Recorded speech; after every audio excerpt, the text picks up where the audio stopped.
everybody. Now you can hear me. I wasn't being rude before, I was just switched off.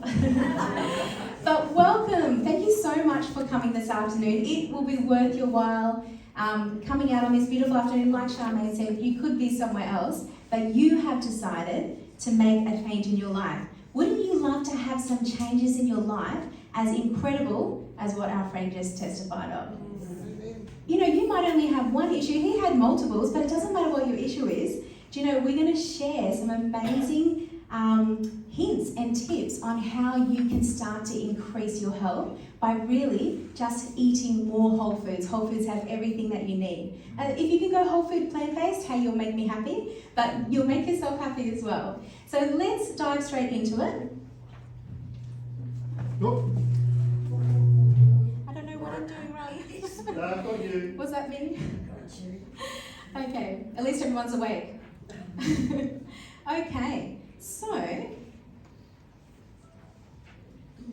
one second. There seems to be a disconnect with mine and this one. That's okay. Alright, so before we get started, I'd like to introduce to you Oakwood Wellbeing Centre. So it is a training and wellness centre. What we really like to focus on is educating people so that they can be empowered with knowledge to help themselves achieve health of body, mind and soul. Don't we all want that? Don't we all want to feel better mentally, physically, emotionally, spiritually? So we are all about empowering, because there's something incredible when you know why to do something, or when you know what you can do to make a change in your life. It's very empowering. And once you know and understand something, it makes it easier to implement because you know why. How many times has someone said to you, you shouldn't eat that, or you should eat this? And you're like, why? And they're like, I don't know, but someone said it once. You know, let's get past that. Let's look at why and what are the benefits. Because once you know that this will do this and this is the result of taking or eating this, you're going to do it off your own back, not because someone said so, okay? So at Oakwood, we like to empower through that education process. We run 5-day short courses where you can come and learn how to, like we do whole week cooking classes, and it's all whole food plant-based. If you're into having a complete detox and a juice fasting experience, we do 1-week master classes in juice fast. But we also have normal retreats where, don't worry, you don't have to fast, but you can eat amazing food, you can have a lot of excellent educational lectures with current up-to-date research, as well as have all the practical training. We do so many workshops every time you come to a retreat. So if ever you need somewhere to get a bit of love, a bit of knowledge, and a bit of experience, do consider Oakwood next time you're thinking of going somewhere. So what else do we do at Oakwood? I'm not sure why, but it's changing on here, but not up there. Am I not pointing in the right direction? So when I click on here, it is moving, but there's a disconnect. Technology, hey? I wish there was something we could do to make technology work, because I would do it. Oh, it always has to happen. But that's okay. While we're waiting to get it connected again, do we have to do that? I wonder, is it? There is. Is it? Oh, amazing. Oh, yes, thank you so much. Okay, wonderful. Okay, so yeah, we're actually at Chinchilla. So does anyone know where Chinchilla is? Oh, some of you have heard of us? 10 points to you. Sometimes I feel like we're on the other side of the world because people are like, where is that? It's like it's another country. It's actually not too far from here, about 4.5, I'm not sure, maybe 5 hours to Logan Reserve. But it's a beautiful place. Oakwood is located on a 300-acre working organic farm. So when you get to come there, whether you're coming for a week of training, whether you're coming for a wellness retreat and a wellness day, you actually get to eat food from farm to plate. It's incredible. So everything's organic, and if you have time, maybe Trevor will even show you how to do some organic gardening. That's a good skill to learn. But we have a range of different wellness retreats, as you can see here. Pretty much something for everybody. And what we'd like to do though today, we have a subscription newsletter form that Trevor and Carla are going to send around. if you're interested in just staying in touch with Oakwood, letting us know, or us letting you know what's happening, you can pop onto there, and we send out just a free monthly health newsletter where it's some articles about health as well as a recipe every time. So if you like the food from today, you might want to get that free recipe every month, as well as any little tidbits. We'll let you know what courses are coming up and if we're coming to town and doing anything like this, so you can be notified and knowing what's happening. Okay, so we're going to pass those around. Feel free to just give us your email and tick if you're interested in the Wellness Retreat newsletter or if you're interested in the 5-day course, or both. Okay? Fantastic, thank you. Okay, so you can follow us by receiving our monthly health newsletter as well as watching our YouTube channel. We also are on Facebook and as the Wellness Retreat, as well as myself, Candice, Berghan, the Natural Pad. So feel free to follow in any way, shape or form. Okay, so what we're going to do this afternoon is we are going to look at having a holistic health reset. Now, before you think, I don't know how to spell, I just want to let you know that I do, but there's a purposeful mistake with the spelling.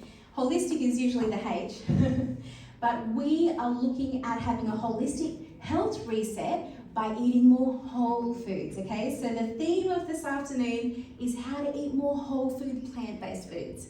So that's why it's called a holistic health reset. Now, what exactly is whole foods? Wait, I'm going to test you. What do you think whole foods are? As close to the natural as possible. Spot on. 10 points to you.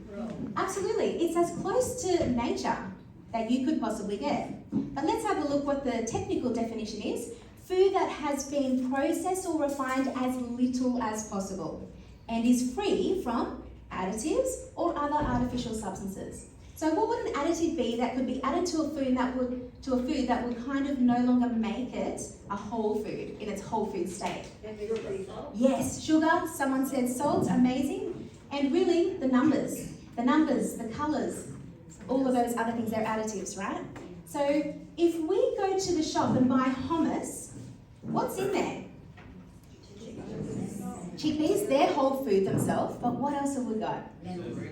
Vinegar, salt, what else? Tahini. Tahini is whole food. Salt is technically a whole food, but it depends. The salt they use is not the best salt.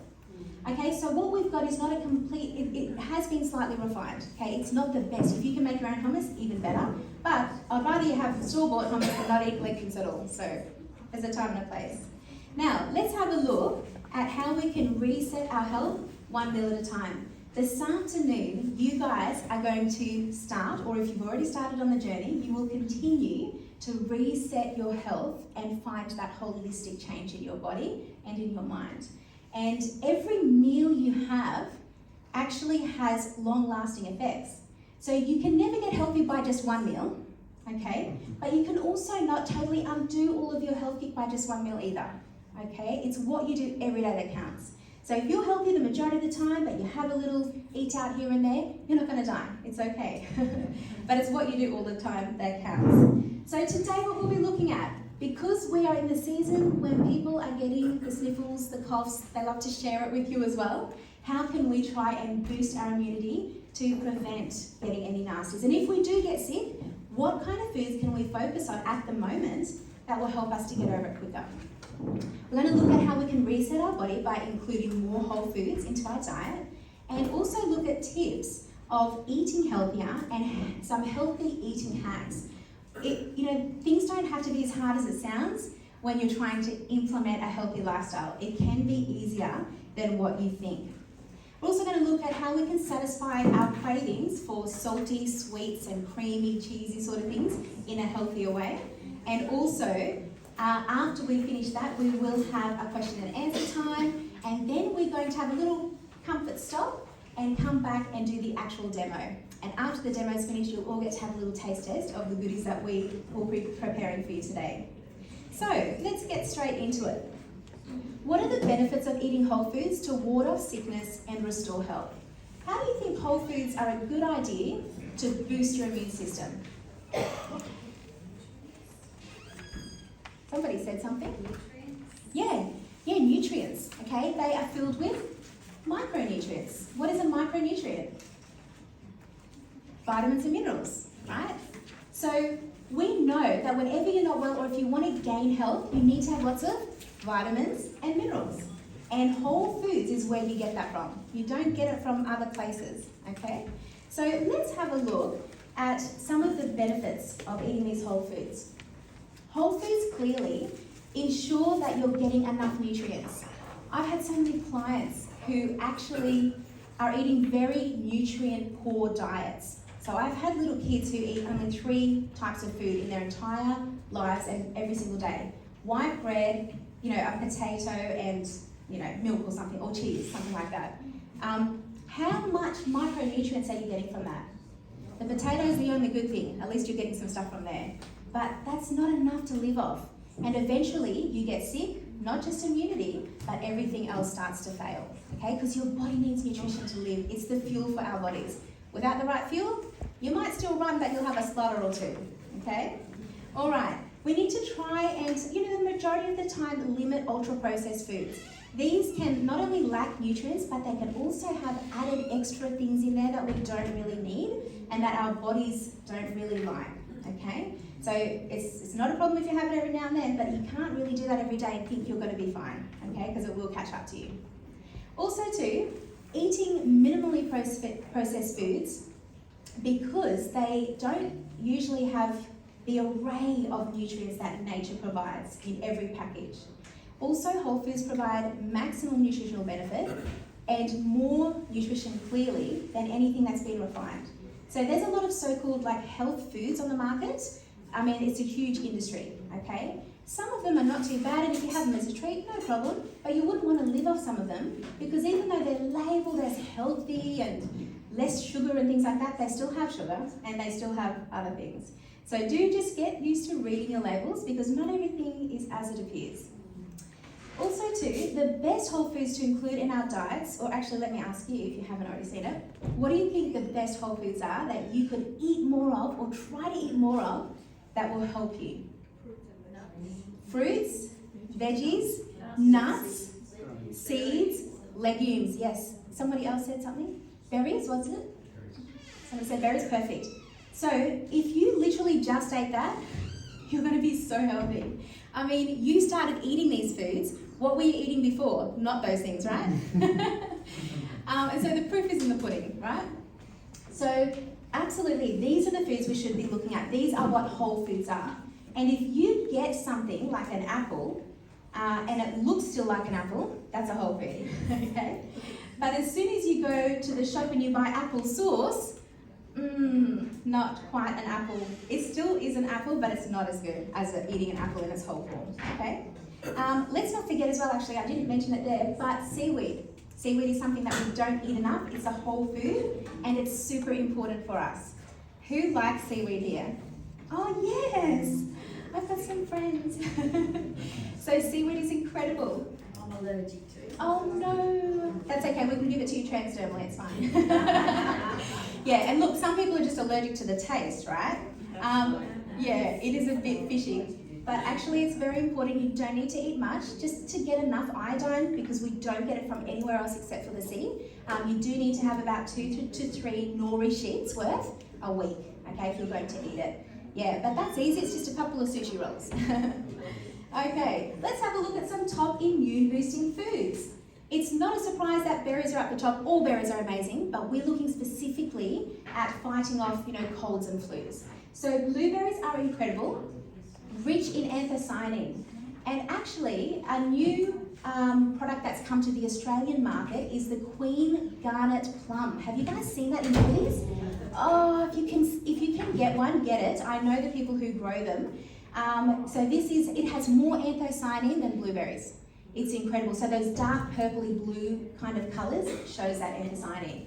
And what anthocyanin does is it's an antioxidant that helps to boost your immunity and specifically protect your respiratory tract. So any congestion, any kind of cough, anything like phlegm, anything that you're producing, you want a blueberry overdose, okay? There's no side effect to blueberry overdose. Just maybe in your hip pocket. But frozen blueberries are much cheaper and they're actually still beneficial. There's no difference in frozen or fresh. Now, what about turmeric? We all know about turmeric. Is anyone a turmeric lover? Yay! It's actually one of the best herbs and AKA food that you can take. every day. If you can take it every day, please do. So drink it as a tea, cook it in your food, you can juice it as well. It's incredible. I love turmeric because of course it stimulates your immune system because of the curcumin, but the curcumin is so good for so many other things.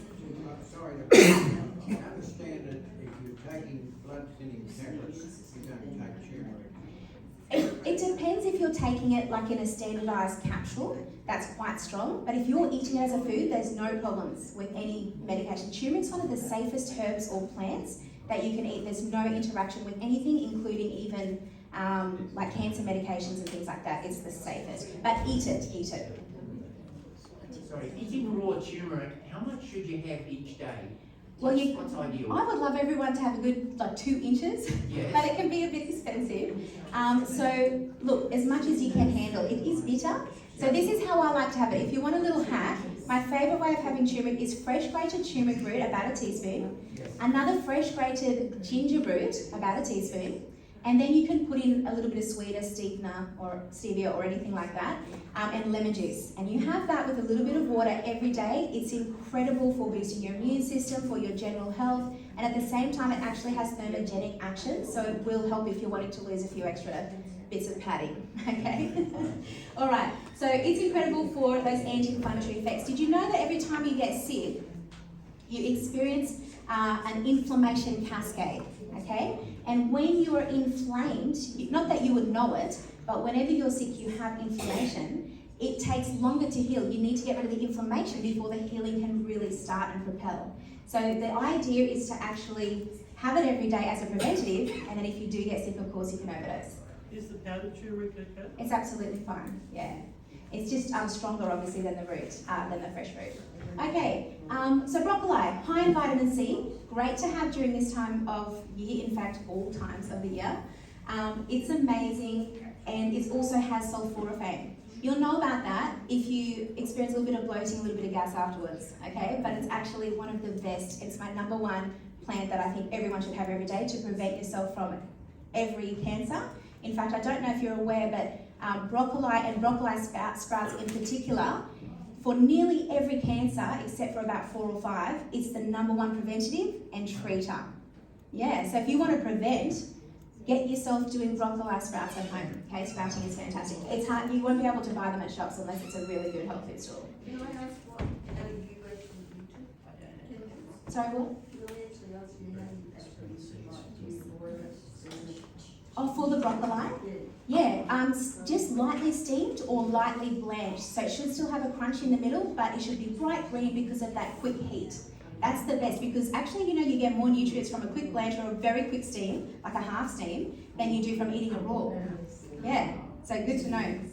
Okay, and if we can maybe just hold our questions to the end, because I will get to that. I know it's very exciting to ask now. Write them down just so I can not hold you here till the end of the night, okay? Thank you so much. All right, now sweet potatoes, super high in vitamin A, which of course we need for our immunity, okay? And very important if you have issues with metabolic syndrome or diabetes, you need vitamin A, high doses, and also thyroid conditions. So do get those high vitamin A's into you. Spinach, of course, is amazing for everything. The only time spinach is not a good idea is if you have issues with oxalates. But have you guys ever heard of kangkong? You would have eaten it. Kangkong, so beautiful hollow leaf, like it's like a wild spinach. It's an Asian plant. I first had it when I was over in Taiwan, and I thought this was the best thing ever. Now you can buy it at Bunnings. So go to Bunnings, buy some kangkong, no oxalates. It's just like spinach. You use it in every way you'd use spinach, and it's just incredible, and it has way more nutrition. So there's a freebie for you. Okay, and then of course ginger we spoke about before, fantastic antioxidant and anti-inflammatory as well. Okay, we can't go past garlic when we're talking about immunity, because its active property, allicin, reduces the risk of getting a cold. So if you want to prevent, garlic, garlic, garlic. You'll also prevent friendships, but sometimes that's okay. This time of year, who really wants to socialise, right? So kefir as well. Who was ever here in the past when I did the kefir workshop? Do you remember that, how yummy, tasty, incredible it is? Kefir is something that you can make yourself at home. These days you can buy it from your Coles and Woolies.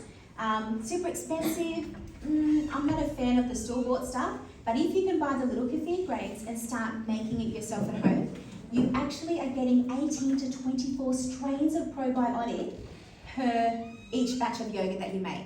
That's unheard of and unseen. You can't find that in any yogurt that you can buy on the shelf or on the market. So at Oakwood, we make our own kefir, we make cheeses, we make dips, we do parmesan, we do every kind of cheese you can imagine, and we're just perfecting a butter recipe, a whipped butter kefir recipe. It's incredible. So probiotic butter without the fat. The fat is very, very low.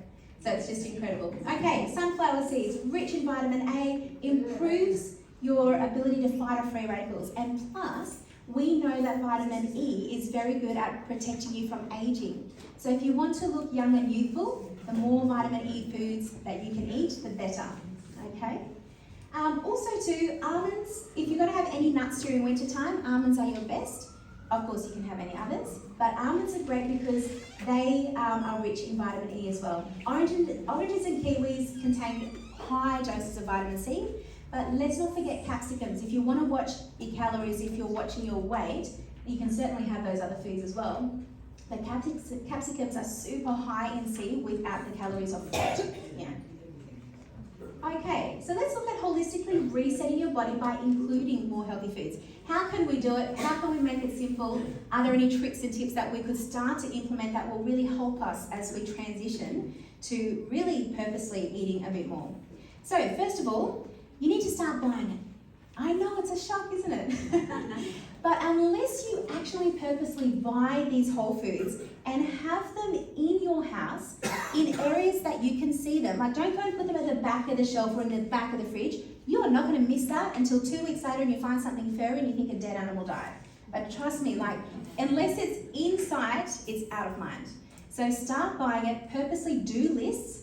And, you know, and I'm just talking about veggies, fruits, nuts and seeds and legumes in general, okay? So just start buying huge. If your trolley looks 3/4 of that and just a few packets of other things, that's fantastic, okay? If you do a whole trolley of fresh, you're my best friend. You make me happy.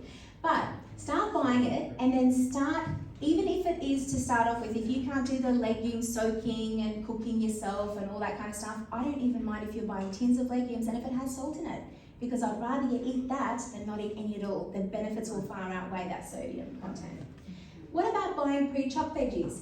If this means that you will actually use them because, oh, I don't have time, the kids are running amok, hubby's about to come home, and you have to quickly make something up, if you don't have time to cut, buy it pre-cut, because it means you'll actually eat it. So you can buy pre-cut frozen veggies now, onions, everything. You don't even have to cry anymore when you're making dinner. How good is that? But also too, even your chopped veggies. So Coles and Woolies and IGA, all those places have them all ready to go. So it's made life easier, okay? If that's the only way you can do it, do it. Otherwise, what you can do is you can go shopping with your beautiful Whole Foods, come home and prep them. So cut up all your carrots and your celery sticks and put them in water in a see-through container and pop it in the fridge. Because now when you open the fridge, looking for something that's going to satisfy, you'll be like, oh, look at those beautiful bright orange carrots. I've got hummus that I just made from scratch. Brilliant, right? You're going to reach for what you see. So one hack that I'd love to share with you is to invest in buying clear containers to keep in your fridge and in your freezer. Because you can have everything in there prepped, and then when you see it, it's inviting, you'll remember you've got it there and you will utilize it, okay? So that's really made a big difference in a lot of people's lives just by having clear containers in the fridge. Also to stock your freezer full of whole foods. Can we get frozen berries? Yeah. Can we get frozen legumes? Yes, which ones? Edamames. Okay, amazing. So that's just a legume that's been frozen. Can we get frozen veggies? Every veggie under the sun. And can we also get, onions and veggie as well. Anything that you can get that's frozen, sometimes, in fact, more times now than not, when you get frozen food, it actually has more nutritional value than the fresh counterpart. Why? Because as soon as they get it from the farm, they are snap freezing it on the farm. It's being picked only a few hours ago. But when we get the fresh stuff, it's transported weeks, days, who knows how long, kept in fridges for whoever, like however long. I had a friend who had a cherry farm over in Western Australia, and they had cherries in their fridge for 6 months of the year before they sold it on the market. So you think you're getting a beautiful, fresh, in-season cherry? No, you're not, okay? But you can buy frozen cherries and they're packed right there and then, and they actually taste amazing. So yeah, so don't be afraid of frozen whole foods. Start by adding one whole food item into your diet every day if you're not used to eating any whole foods at all. If you are one of the ones who eat like the 5 different foods and it comes from a packet, that's okay. To start changing that, every day and every meal just say, I'm going to have one whole food item. It might just be an apple or a banana or an orange, it doesn't matter. Just one thing that you need to purposely think, I'm going to have that in this meal today. Start by trying one new healthy recipe each day. It's very fun and exciting to experiment with whole foods, to even make healthy substitutes of the foods that maybe you enjoy, but you know, they're not that good for you, but maybe you can make it a little bit better, and that's still an amazing improvement. Okay, so do look at trying to try a few different recipes out there. We've got a whole bunch for you guys to get today. Now, we can also start eating whole grains. What is a whole grain? What does it look like? Whole. Yeah, it actually looks like a grain that's whole. I know, it's amazing. I don't know how they got the word for it, but whole grains should literally look like a grain, okay? So whole grains is not the whole grain that's been ground, although it is still technically a whole grain, but because of that slight grinding process or refining process, it does make a huge difference on how it impacts our body, especially in that postprandial state. So, I mean, in other words, after you've eaten, you'll have way more blood sugar spike after eating a flour, even of a whole grain, than you will of having that whole grain just cooked and eaten. Like, for instance, you know how we cook rice? So if you cooked any grain like that, whether it's a wheat or whether it's a sorghum grain or anything, eating it that way is way more preferable. But it's okay if you have your little ground up thing here and there. Remember, it's what you do every day that counts. So, substitute vegetables in recipes, or simply add veggies to your current recipes. Who here comes from a like Yugoslav, Serbian kind of background? Anyone? Okay, is it normal to put beans and things like that in your pastas and in your soups and stuff like that? That's normal, right? And that's how it should be for the rest of us, but we don't really know how to do that. But any soup you make, throw some legumes, throw extra veggies in. Even pastas. It's very normal for Italians to put beans and chickpeas in their pasta. That sounds very bizarre to us, but it's actually the best idea. It slows down the stomach emptying, it makes them feel fuller, it's higher protein. You know, we should start just doing these kind of things. And you can also hide them as well. I know not everyone is a fan of having zucchini noodles, or aka zoodles. Has anyone tried the zucchini zoodle thing? I don't mind it myself, okay, but I'm expected to like it because I'm a naturopath. But if you don't like it, what I recommend is still have your zoodles, but put it in with your normal pasta. At least you're having something extra good in there that's going to help with that particular dish. So don't be shy to add extra things in, maybe that you've never tried before, okay? What about making your own high protein yogurt? It's way better to make your own yogurt if you can. We make the kefir yogurt, and as I said, the reason why is because it has the 18 to 24 strains. If you buy normal yogurt from the shop, how many strains of probiotics do you think you're actually getting? Yeah, I think there's one on the market that has 3. Oh, watch out! I would not pay for that.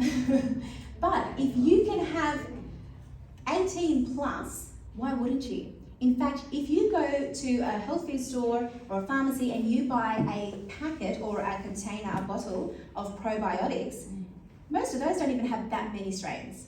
So eating food as your medicine is really the best way to start changing your diet. And the kefir is incredible. And depending on which milk you use, so obviously I would recommend a nice plant-based milk. If you can get a nice high protein Vitasoy, it's an organic soy milk, or you can get a high protein almond milk, you're getting the calcium, you're getting the protein, but you're getting the probiotics. So go and have a look on eBay for kefir grains. It's going to be called kefir milk grains. Don't get the water grains, it will not make yogurt. It'll just make you like a kombucha kind of substitute. All right, Eat lots of plant protein in general. Obviously, we know protein is essential for every aspect of our body, but plant protein is assimilated a lot more easily on the stomach, and of course, it has it's a lot better for our hormones as well. Okay, so nice, good plant proteins. Give me some ideas of what a plant protein would be in a whole food situation. What would be a whole food plant-based protein product? Mushrooms, yes, mushrooms are fantastic. What else? Especially shiitakes. You know, you can buy shiitakes from the Asian shops. Oh, if you've ever had just rehydrated shiitakes, a little bit of, you know, flavour, garlic and whatever, oh, that's incredible. Anyway, you can take it. But what else? What else is a whole food that is also high in protein? Beans, legumes. Yes, and guess what? The good old peas, just garden peas. Super high protein. People forget because it's green, but it's super high protein. Let's not forget all your dark leafy greens. Do you know that they're super high in protein? Do you know that you could live off just eating greens? Yeah. Okay. Let's have a look at, instead of packaged snack foods, what can we do? Okay.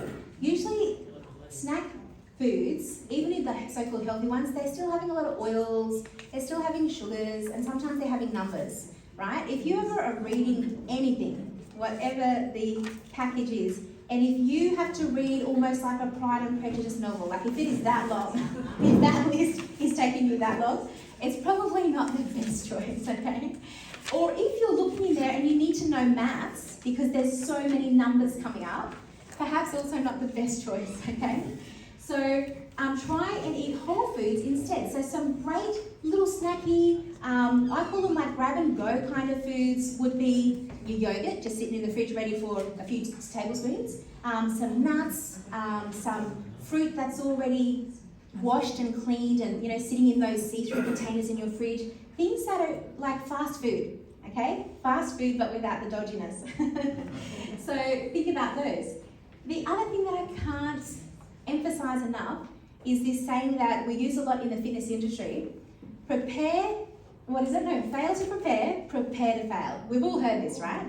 So what does that mean? If you don't actually prepare your diet, your food, your shopping lists, whatever you are wanting to achieve, you can just prepare to fail, okay? It's just that simple. So you have to be purposeful every week to be like, you know what? I'm going to eat this week. I'm going to do a menu up. I'm going to go shopping just for those. I'm going to make sure I go shopping after I've eaten. Yeah, don't go when you're hungry because that list will go out the door. And then put a few hours aside each week. So what I usually like to do is just spend an hour or two once a week. Sundays work well for me, and I will do my cook up. And you know what my cook up is? Put on my grain cooker, put on my pressure cooker, just throw stuff in, a whole bunch of legumes, a whole bunch of whole grains, and just boil a whole bunch of potatoes. I just put them in the fridge like that, so when I'm feeling hungry or when lunchtime comes around, I don't have to prepare anything. I just go up and like, oh yeah, cut a few potatoes, air fry it, no oils, no nasties. Oh, I've got some beautiful cooked whole food lentils, oh, beautiful grains, and all I have to do is make a salad. That's so easy, right? But you just have to spend a little bit of time at the beginning of the week, or whenever it suits you, whenever it suits you. Okay. This might shock you, but eat potatoes at every meal. Yeah, I know. I'm going to tell you why. Yeah, apparently potatoes have a bad rap. And it's just because people don't understand what they are and how amazing they are. Potatoes are super high in protein. Okay, potatoes, yes, are a carbohydrate, but carbs are fantastic because carbs is what our bodies exclusively feed on. We feed on glucose, okay? They produce that. The only time potatoes are ever bad in my books is what you put on them. Or what you put them in. If you start frying those bad boys, they're not so good anymore. If you start putting 2 tablespoons of butter on top of that potato, not so good, okay? No. But if you can have boiled potatoes sitting in your fridge anytime, and if you have an air fryer, does anyone here have an air fryer? Yeah. Oh, your lives have been changed, I know it. But you know what? If you have a boiled potato that you've allowed to cool, it's then changed into a prebiotic. Prebiotic potatoes are a lot easier to digest. They create a beautiful environment in your gut so that every time you eat probiotics, the probiotics travel down, and as they come along your colon wall, they see leftover potatoes, which is, it's just the prebiotic aspect, which creates a stickiness. And so the sides of your colon are nice and sticky, and as your probiotics come down, they say, oh yes, we're staying here, and they stick to the sides, they eat it up because prebiotics are the food for probiotics, and then they're going to populate and stay in your body instead of you pooping them out and paying for expensive food. And then your good commensal bacteria will be able to flourish. So prebiotics are super, super important. That's why what I do every week is I boil my potatoes, I let them to fully cool, and then I cook them again the second time. And that's what a prebiotic is. Any starches that have been cooked and cooled, you will notice that the molecular structure changes. Have you ever cooked potatoes, gone away and come back and you've seen the change? It's almost powdery a little bit. It does feel and look different, and that's because it is. And then did you know that if you have any kind of a vinegar, like any vinegar at all, but specifically I love using lemon juice on a potato, it reduces the spike of your glucose by 30%. And I love potatoes with lemon, that's just me, but anyway. But think about if you had beautiful guacamole on top of that potato, you've got your lemon in there, you're reducing also that reaction. So if you eat potatoes, my friends, just don't cover them with fat and don't fry them in fat, okay? Otherwise that will turn them into a bad potato. Okay, also, did you know that eating your greens before you eat the rest of your meal, so AKA a little salad, okay? Any kind of green is fine. In fact, any kind of salad. If you eat that before, it actually slows down the carbohydrates that are released. So it's similar to the lemon aspect or to that citric aspect that reduces the carbohydrate effect.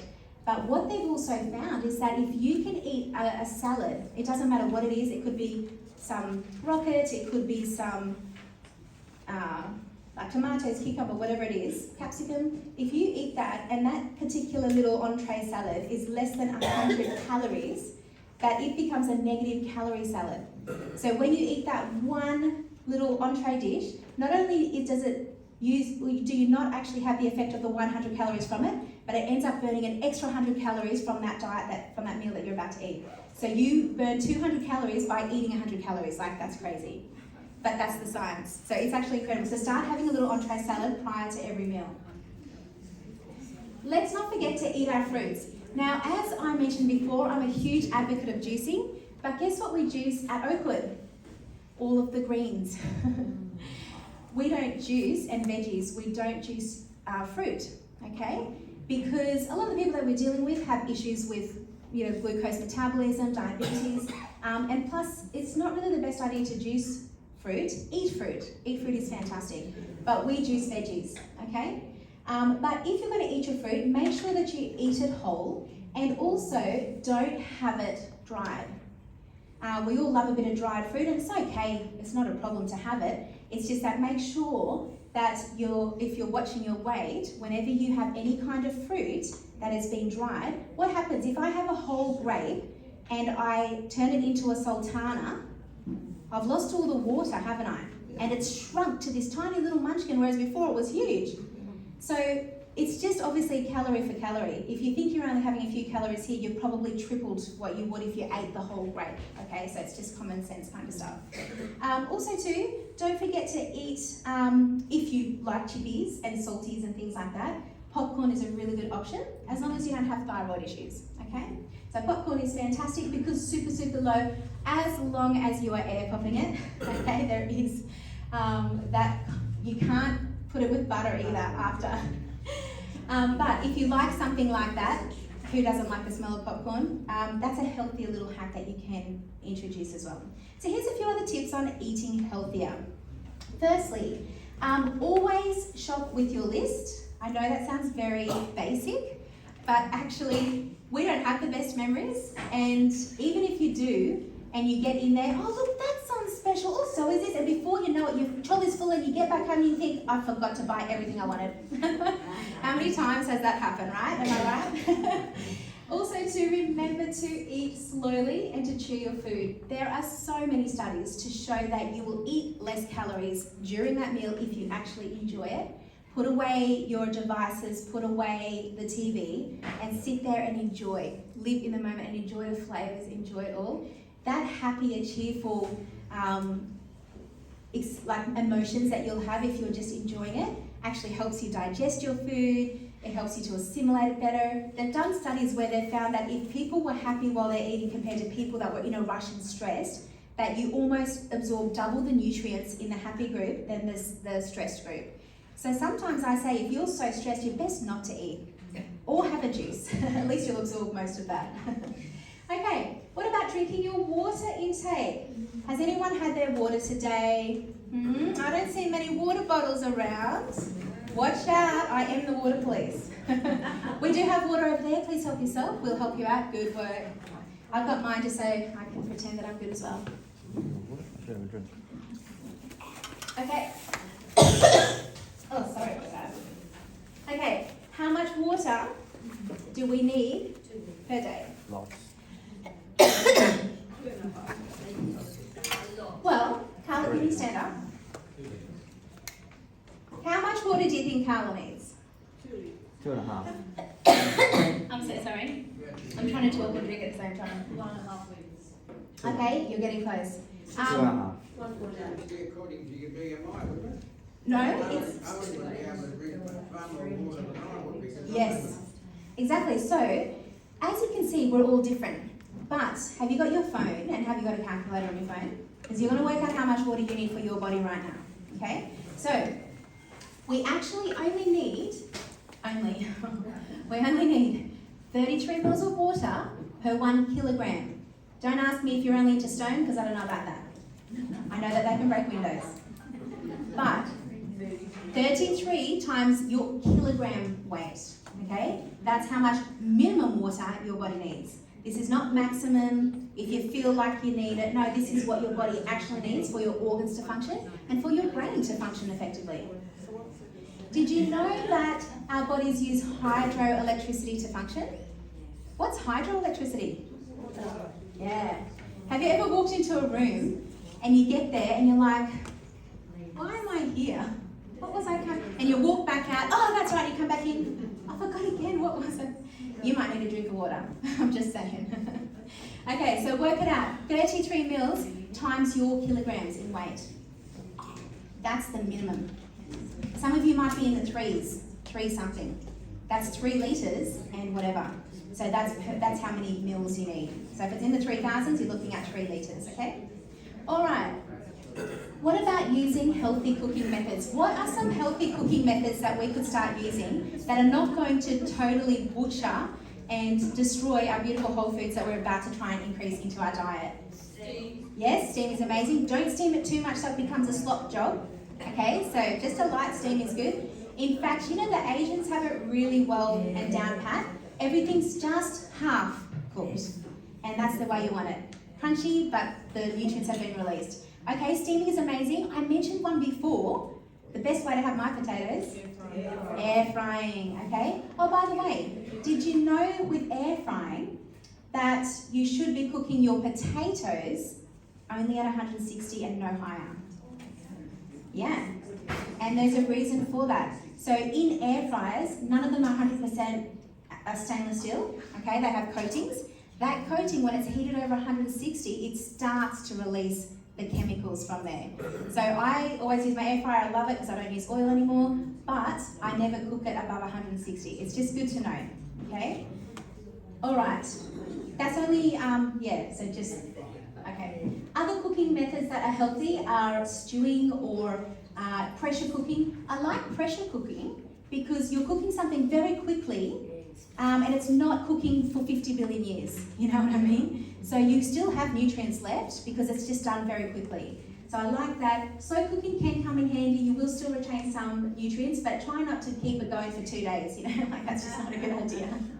Should we drip the liquid off it? Of the Stewing pressure cooker? you can if you want to. Yeah, it depends what you're making, I guess. Yeah. So I'm a huge pressure cooker fan because it's just quick and easy and I can have something done in a couple of minutes. And even sous vide, not everyone will have one of those special machines, but of course that's cooking at a precise temperature and you can cook it perfectly without overdoing it, okay?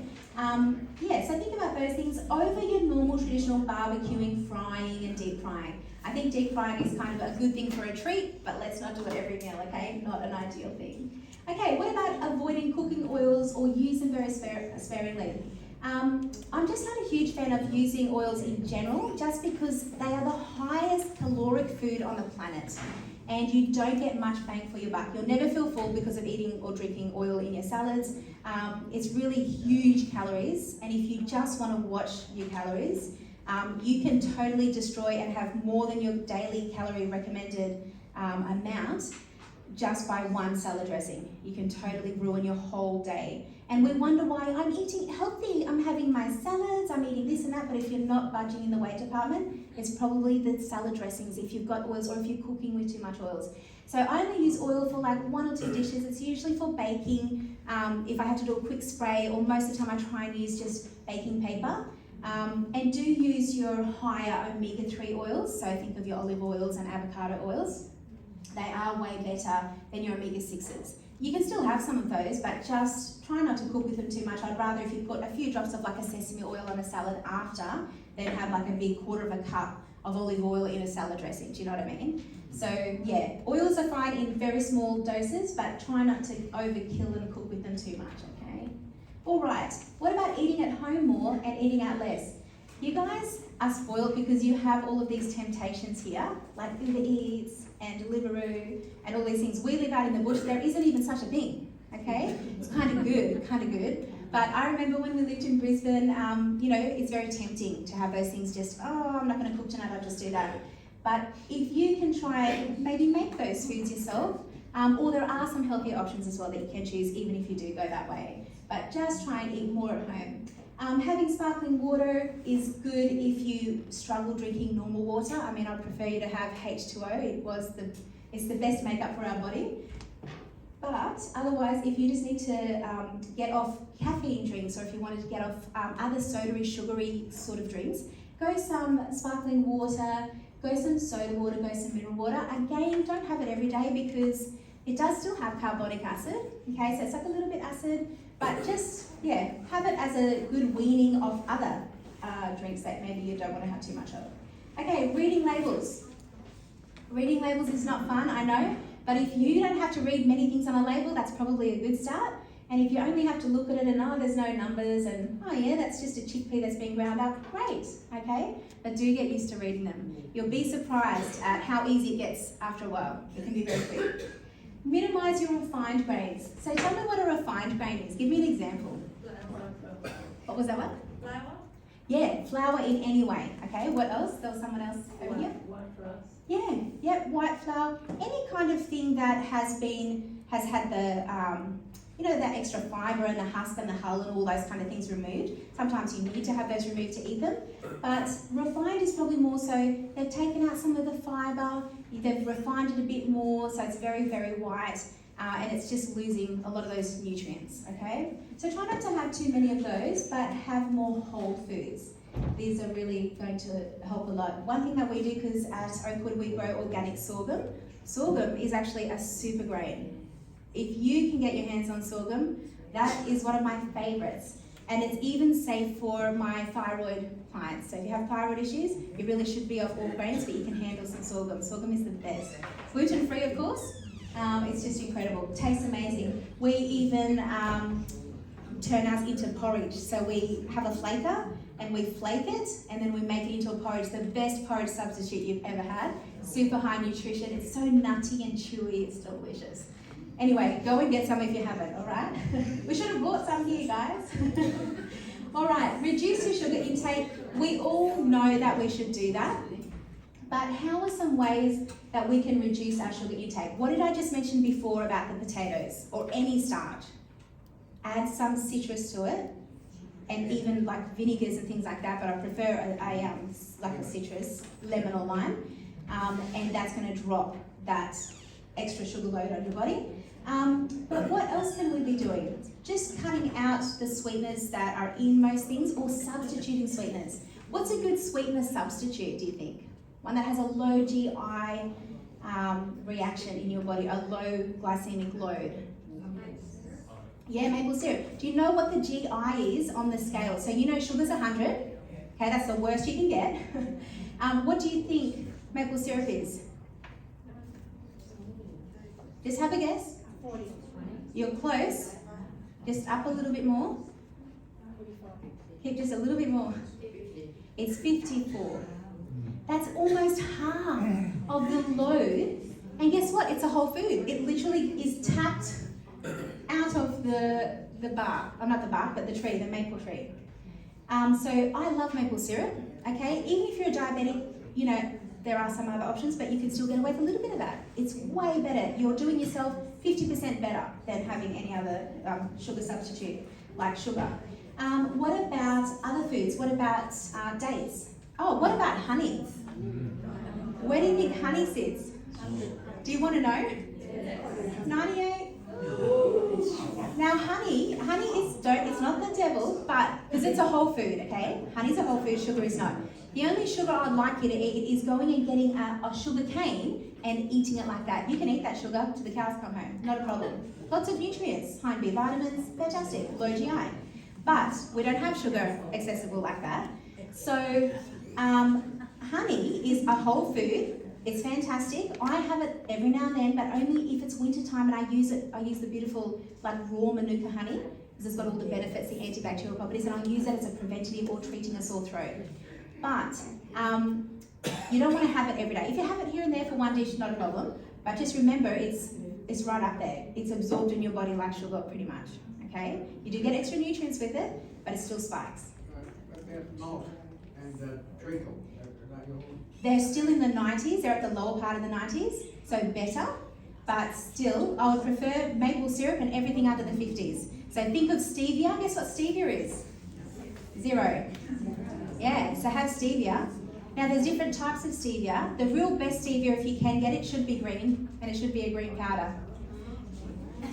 But if you don't like the green one, there are other ones in the shops, okay? Erythritol is also 0. Xylitol is 6, but they are sugar alcohols, and if you're a bit sensitive in the stomach, you can get a little bit of bloating and gas, okay? But if you're diabetic, go that way. Date sugar is 42. Oh, and date sugar is fantastic, 42. Okay, so let's look at some hacks for healthier eating. Cook and prepare once for multiple meals. Some of these demos that we're going to show you soon are actually, you cook one meal and you get 3 different meals out of it. You cook one dish, okay? You might want to triple the recipe amount. So for instance, I do a savoury lentil dish, which is incredible to have just on its own, or to put it on a baked potato, or put it on toast, whatever you like. So that's the savoury lentil. That same dish then becomes the base of my shepherd's pie. Just put some beautiful potatoes on without all the fat. And then if I just blend up the savoury lentils, I've got gravy. 3 dishes, I've cooked once. That's how you do it. The other thing I make as well is a spinach rice bake, and you can also sub that with spinach and quinoa or whatever, or kale and quinoa. You can swap it all around, the grains and everything. And I make that once, and I've got a spinach rice bake. I've also got arancini balls, and I've also got sushi donuts or sushi. It's easy. Okay, so make foods that can be frozen. If you can make some beautiful whole food meals and put them into portion size controlled, packages, and freeze them, make sure you label them, by the way, and date them. You can literally grab that, defrost it in your fridge overnight, you're good for the next day. Take it to work, take it to school, whatever. So do make once, multiple meals, and then, hack them. What you can do is you can do your whole meal prep for the one day for a few hours. Leave the first half of the week sitting in the fridge, because food is good for 4 to 5 days, especially plant-based food lasts longer. And then this other few days of the week, chuck those ones in the freezer, and then you just defrost those as you get closer to the end of the week. So it can be easy, it doesn't have to be super hard. But what if we have certain cravings and we're wanting to find a healthier substitute? Is there anything that we can do? What if you're craving something cheesy? Okay, there's heaps of amazing things that you can do for this.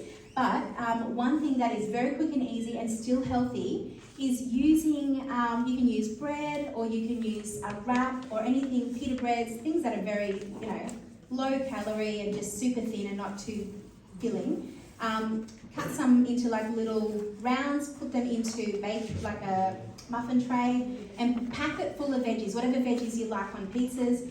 Think of your pumpkins, think of all those like broccolis, you can put those on pizzas, everything. And then you just use like a cheesy sauce on top. So you can make your own if you want by simply using a bit of nuts or using some nutritional yeast flakes or, you know, and a bit of flavour. And then blend that up, put it on top, put it in the oven or under the grill. 10 minutes later you have pizzas full of veggies, super low calorie, and whole food. That's a whole food pizza, okay? But I mean, you can think of other cheesy things as well.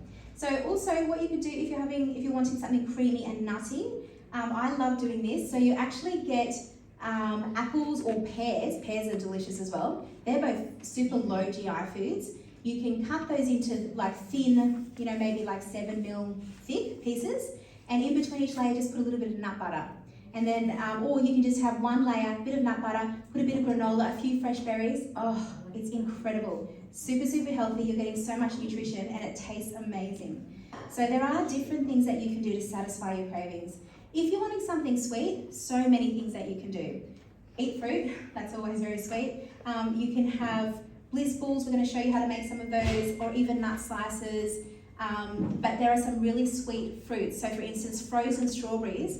If you literally just get a frozen packet of strawberries out, put it in your NutriBullet or in your food processor and just blend that with enough water or milk just to make it, you know, spin. That is like the sweetest, most delicious fix for any kind of sweet craving. And do you know that strawberries have the lowest almost calorie, they're super, super low calorie for what you get. So you can eat a whole, I think it's 500 grams of strawberries is only, I've got to check, but I feel like it's 50 calories or something crazy.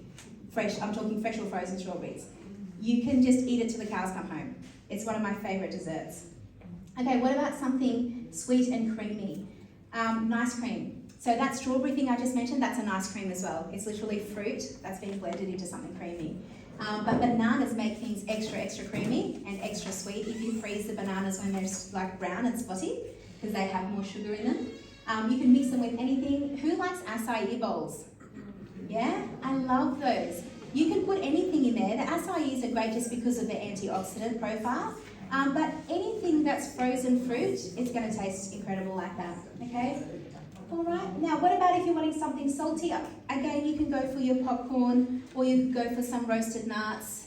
You could, you know, I love doing my own roasted seeds. You know, so pumpkin seeds and pepitas and things like that, with a little bit of gluten-free soy sauce, and then just lightly toast them so that they become crunchy, don't burn them. And you can just keep those in the cupboard ready to go, and that salty, like crunchy flavour, incredible. And when you have seeds, they're so power-packed with nutrition. But you can do it with nuts as well. So that's a really good way to go. All right, it has now come time for question and answers. Yes? All these things that have been listed do a lot of damage to your bank account. Nah, do you know what? The thing that does the most damage to our bank account is when we get really sick and we have to go and start paying for the doctor visits and all of the drugs. But yeah, no, they don't. They don't have to be, especially when you buy, like Aldi has some really cheap raw nuts, raw seeds, even their fruits. So there are cheaper alternatives. The crazy thing recently though is that the berries have gone skyrocketing. I don't know what is going on with that, but it's still cheaper to buy frozen than to buy the fresh. So you just find whichever way will suit your hip pocket. Yeah, but good question. Yes, my sweet. I wanted to ask you about coconut. I grew up with being told that too much coconut oil was bad for your cholesterol. And in the modern age, it's the opposite. But then I read a story the other day where a woman was on it and she was, cholesterol went high and they told her not to. So what's right? Yeah, well this is the thing. So there has been a lot of studies on it. There are pros and cons with everything, of course, okay? So you need to take things with a grain of salt. But I have experienced with it over the years. So technically, because it has a different fat profile than normal saturated fat. It is still a saturated fat, okay? Like there's no arguing there. But it's not as bad as like having an egg or something like that. But it will still increase cholesterol and triglyceride levels. but it's bad for people who are susceptible to those things. So depending on your genotype, if you are prone to heart disease and diabetes, you're the type of people that if you have coconut oil or even coconut cream and things like that, you are going to have rises in your lipid profile, okay? Some people can get away with it, and that's fine, but it is very subjective to how your body utilizes it. So I think I'm not a fan of coconut oil at all, okay? I don't care about that, but I do think a little bit of coconut cream or milk, you can have it here and there, even those who are susceptible, but there are so many other alternatives that are not going to cause any spike. But I have noticed over the years that as soon as my clients start having too much of it, they will have lipid rise. So I wouldn't recommend having all the time. Yeah. And yes. What about rolled oats? Yes. So rolled oats are fantastic if you don't have any kind of gluten intolerance or any celiac issues. They do help with a lot of things, including, like lowering cholesterol and things like that. So it's a good little mopper. There are things that are better than rolled oats, but if you don't have any issues with it, absolutely fantastic. If you can eat the whole oats, like the groats, that's a little bit better, but it's still fine to have it if it's been flaked. I prefer, out of all of the grains, as I said before, sorghum is incredible, but I also love, if you're trying to use the oats for medicine to absorb and mop up the cholesterol from your liver and also extra estrogen and things like that, I would go for ground up flaxseed meal. So ground up flaxseed meal, 3 tablespoons a day for an average person around, 60 to 80 kilograms. What that will do is it will actually go through your body, and it works, I did look at it once, I don't know if it's 6 or 7 times better than oats in absorbing and grabbing fat, okay, from the liver and your cholesterol. And in 3 months' time, I can get somebody who's on all the lipid medication and high blood pressure and all the rest, I can get it totally down to normal levels, and I get them to have the 3 tablespoons of flax a day. Like, it's super cheap, but the benefits of flax, not only because it's helping with the mopping up of cholesterol, it's also mopping up estrogen for those of us who don't want estrogen, okay? So it's going to mop up extra estrogen from your liver, so it helps to balance hormones. At the same time, we know it's super high in omega-3. So you're getting the bang and the benefits of 3 major things, plus you're getting fibre, so it's great for your colon as well. So I'm a huge fan. I think it should be part of everybody's diet. Yes? Does it send you to the toilet? Not really. No, it's not like having a prune or even just eating 1 pear. That will do more damage than the flaxseed. Yeah. Yes? Yes? Because my husband's a type 1 diabetic, and using different potatoes, and of course we know some of them are modified. Yes? Which, apart from the sweet potato, which ones would you kind of say, like traditionally, by Christmas, Yeah. some of it is just like through water. Yeah, some of them are real they disappear watery, pretty quickly. some of them are real floury, Yeah. you know. Yeah. So what would you recommend? So I don't mind charisma, but it's how you cook it. Yeah. So you'll either do a quick steam, but you wouldn't boil them for long if you're going to. But if he had that with some lemon juice every time, he's going to be cutting down that spike and that glycemic load. So yeah, he can still have it, and because not everyone likes sweet potatoes, but maybe, he can it's about portion size too. So he could still have potato, but maybe just a little one and not a big size of China kind of one. Yeah. Okay. Who was next? I don't know who to ask next. Oh, let's go at the back.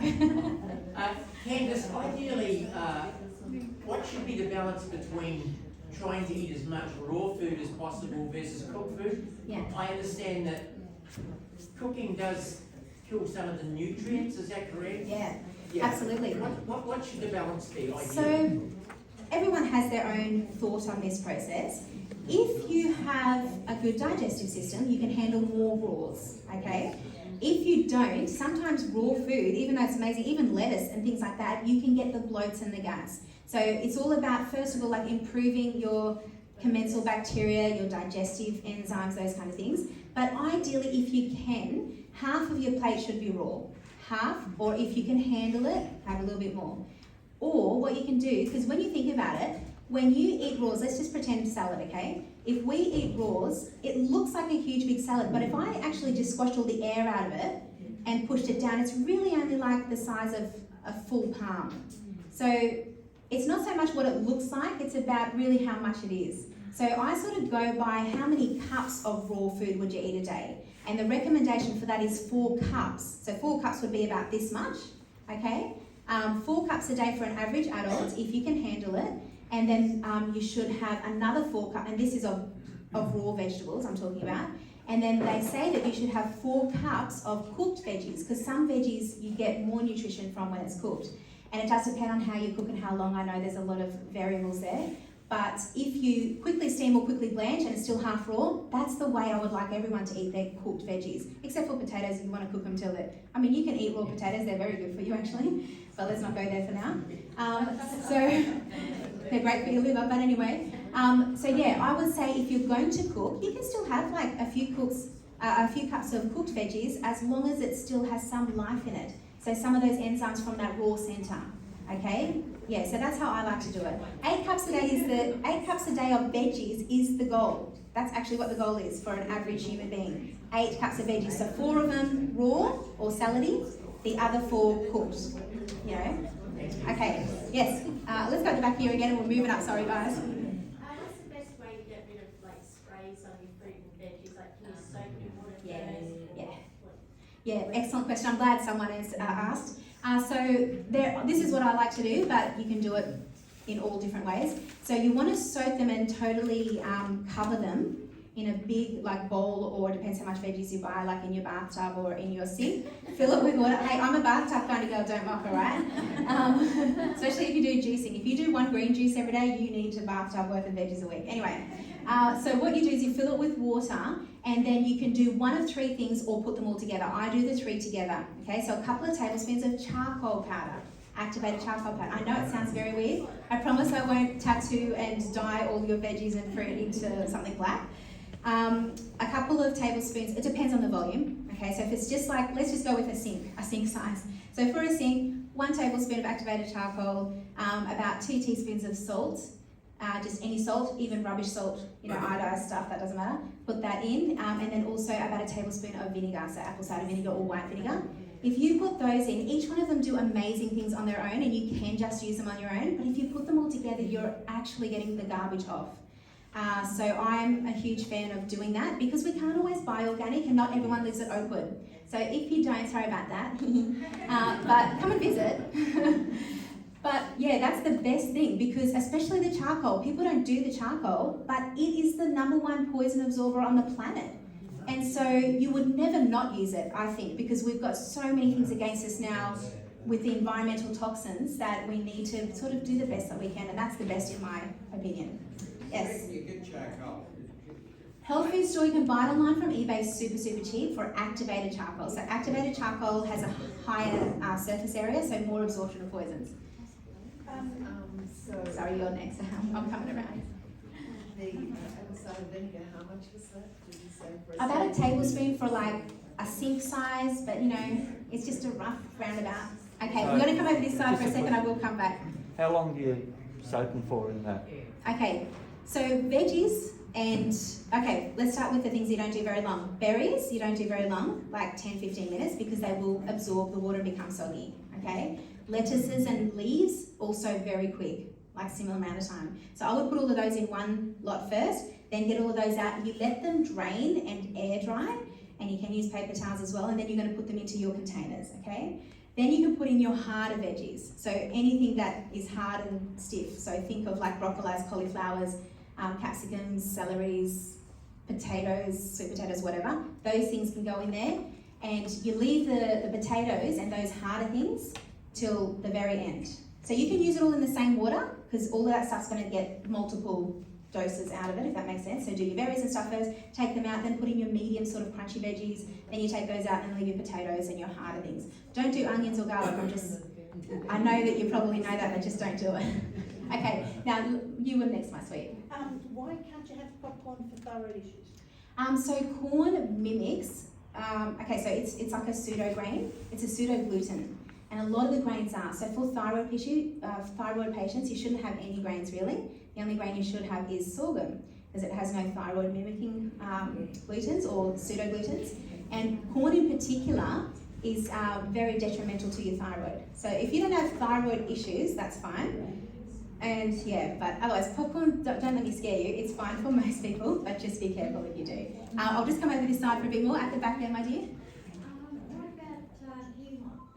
Quinoa is fantastic. Love it. Yeah, amazing. Yeah, and I mean, so the only reason I'm saying that people can't have grains, it's only thyroid people. Everyone else is fine with grains, okay? It's good. Okay, there was somebody else here, yes? You mentioned cooked potatoes having prebiotic. Yes. Is there any other? Yes, there's actually heaps. I do the potatoes because they're very, I didn't mention about potatoes, but this is why I love them so much.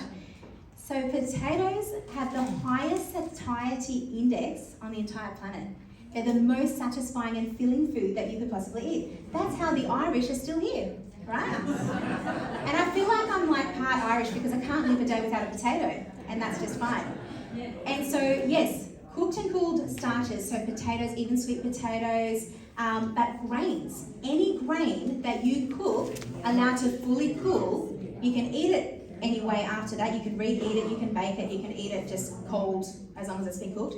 They've all become prebiotics. But also too, there's actual foods that in their normal state are prebiotics. So garlic, leeks, and onion are all prebiotics, but they must be raw. As soon as you cook them, you lose the prebiotic benefit, but they're still good for you, okay? Also, quickly blanched asparagus is a prebiotic. And flaxseed meal, it always comes back to flaxseed meal, I'm telling you. They're a prebiotic. So start having your flaxseed meals because it'll change your life in so many ways. But excellent question. Now, there was just someone else here and then I'm going to move over. Was there someone else here who had their hand up? Okay, everyone's happy here. I'm coming over this way. Oh wait, okay, yes? I was going to ask a popcorn and thyroid question. Yeah. Then you mentioned grains, great as prebiotic. So if you have a thyroid problem, you still can't eat any of those grains. No, but you've got potatoes, you've got the flaxseed, you've got the onion, garlic, leeks, yeah. So think about like if you have a guacamole, so in there you can put your onions, you can put garlic, and you can put leeks, like just because usually you have those things, or in a salsa, right? Think of a salsa. That's a prebiotic food right there. But just potatoes, if you have your cooked and cooled potatoes, happy days. And thyroid people can have all of that. Okay, down here, my lovely. Hey, hi. You said something about having an entree salad prior to every meal because... Yes, so because what it actually does is it helps whatever you're about to eat to be lower in the glycemic index. So the glycemic index is dropped, or the GL, the glycemic load. So what it means is you don't have as much of a blood glucose spike. So your little pancreas is happier if you have a little entree salad.